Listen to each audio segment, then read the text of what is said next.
Buenas a todos y bienvenidos a otro vídeo del canal del sindicato UIT. En esta ocasión vamos a explicar los permisos retribuidos recogidos en el artículo 37.3 del Estatuto de los Trabajadores y que son de aplicación general para todos los trabajadores. Antes de comenzar, solo recordarles que pueden suscribirse al canal y clicarle a la campanita para estar al tanto de nuevos vídeos publicados. Bien, los permisos retribuidos del artículo 37.3 del Estatuto de los Trabajadores. Permisos retribuidos que son de aplicación para todos los trabajadores. En primer lugar, tenemos que entender la diferencia entre un permiso retribuido de una ausencia justificada al trabajo, algo que no es lo mismo.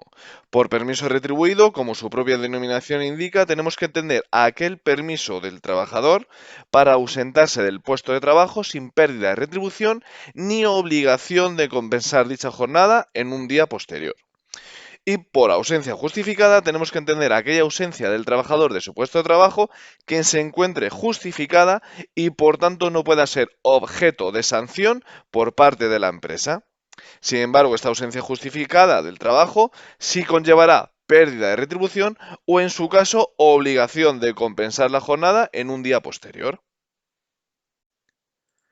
Lo siguiente que tenemos que entender es que el inicio de los días de permiso retribuido en cada una de las situaciones del artículo 37.3 del Estatuto de los Trabajadores tiene que coincidir, según la sentencia del Tribunal Supremo 257/2020, con un día que sea laborable para el trabajador. Es decir, el primer día de permiso retribuido tiene que coincidir con un día en el que el trabajador tenga obligación de acudir a su puesto de trabajo. Es decir, el primer día en el que el trabajador tenga carga de trabajo asignada.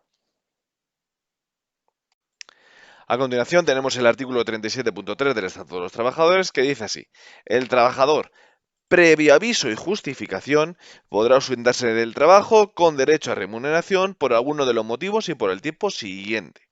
Es decir, aquí el enunciado establece dos requisitos a la hora de disfrutar los permisos retribuidos. En primer lugar, un aviso previo que el trabajador debe realizar a la empresa o al empleador como medio para que éste pueda organizar el trabajo y suplir al trabajador que va a disfrutar del permiso.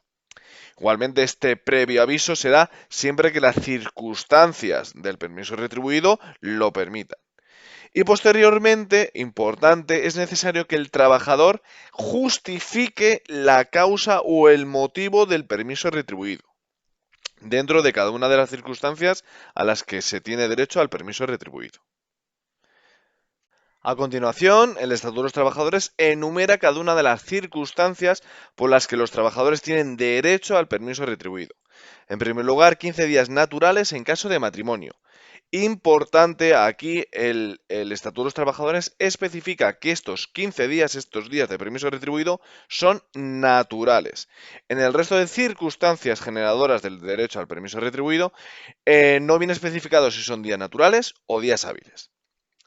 Según retirada jurisprudencia, estos plazos, estos días de permiso retribuido, se tienen que entender como días en los que el trabajador tiene capacidad o posibilidad de ausentarse del puesto de trabajo y por tanto se tienen que entender como días hábiles, días en los que el trabajador tiene carga de trabajo asignada y por tanto tiene derecho a ausentarse del puesto de trabajo, dado que si son días libres o días feriados, el trabajador no tiene ninguna necesidad de ausentarse del trabajo, siempre y cuando el convenio de aplicación del trabajador no especifique si son días hábiles o días naturales. Importante, el convenio de aplicación sí puede especificar si son días hábiles o días naturales. A continuación tenemos 2 días por el fallecimiento, accidente o enfermedades graves, hospitalización o intervención quirúrgica sin hospitalización, que precise reposo domiciliario, de parientes hasta el segundo grado de consanguinidad o afinidad. Cuando el motivo de la persona trabajadora necesite hacer un desplazamiento al efecto, el plazo será de 4 días. Aquí en este permiso retribuido tenemos dos plazos. En primer lugar, el plazo general de 2 días para cada una de las circunstancias enumeradas y en caso de que el trabajador tenga que hacer un desplazamiento por alguno de estos motivos, el plazo será de 4 días. Cabe destacar que el Estatuto de los Trabajadores no especifica qué podemos entender por desplazamiento. Si es verdad que los convenios colectivos de aplicación pueden ampliarlo y determinar qué se puede entender por desplazamiento.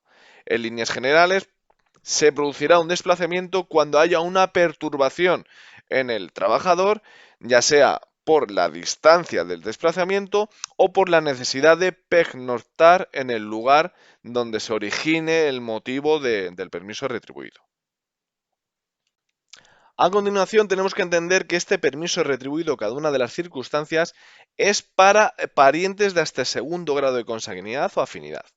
Vamos a ver las circunstancias de parentesco con respecto al trabajador, que pueden ser circunstancias de consanguinidad, es decir, de línea directa de sangre, y de afinidad, es decir, relacionados con nuestro cónyuge.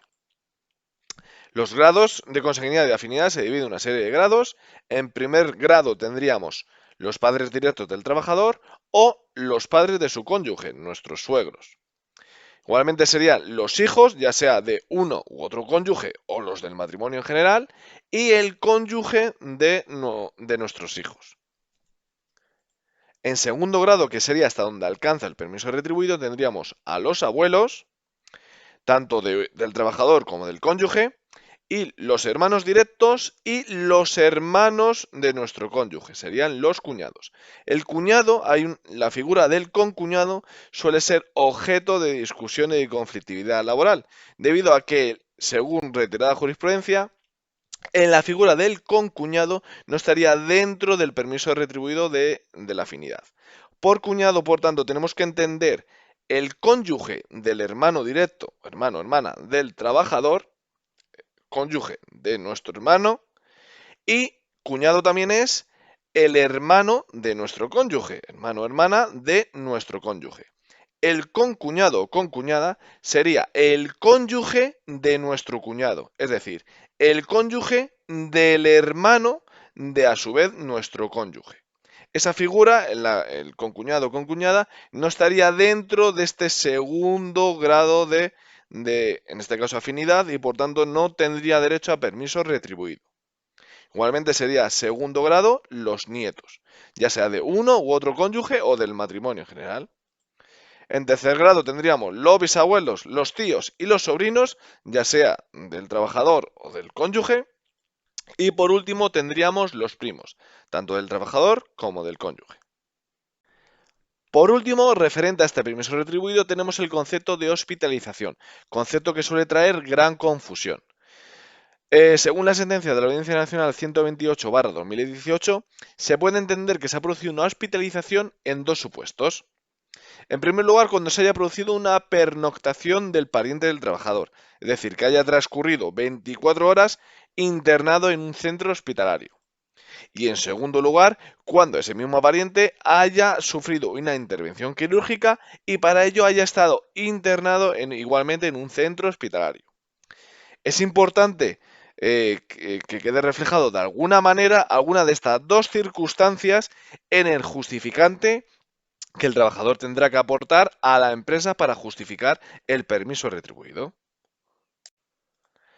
A continuación, el Estatuto de los Trabajadores enumera el resto de circunstancias por las que los trabajadores tienen derecho a permiso retribuido. Un día en caso de traslado del domicilio habitual, por el tiempo indispensable para el cumplimiento de un deber inexcusable de carácter público y personal, para realizar las funciones sindicales o de representación destinadas a los miembros del comité de empresa y representantes de los trabajadores, y por el tiempo indispensable para la realización de exámenes prenatales y técnicas de preparación al parto. Por último, ha quedado suprimido el permiso de 2 días por nacimiento de hijo debido a las últimas modificaciones que se han producido en el Estatuto de los Trabajadores como consecuencia de la equiparación de los permisos de paternidad y maternidad entre ambos progenitores. En futuros vídeos veremos tanto estos permisos, tanto de maternidad como de paternidad, como el de lactancia. Y en el próximo vídeo veremos igualmente los permisos retribuidos que incluye el Convenio Colectivo Estatal de Empresas de Seguridad con las mejoras que establece el propio convenio. Si te ha gustado el vídeo, por favor dale a like y compartir. Muchas gracias por vuestro tiempo.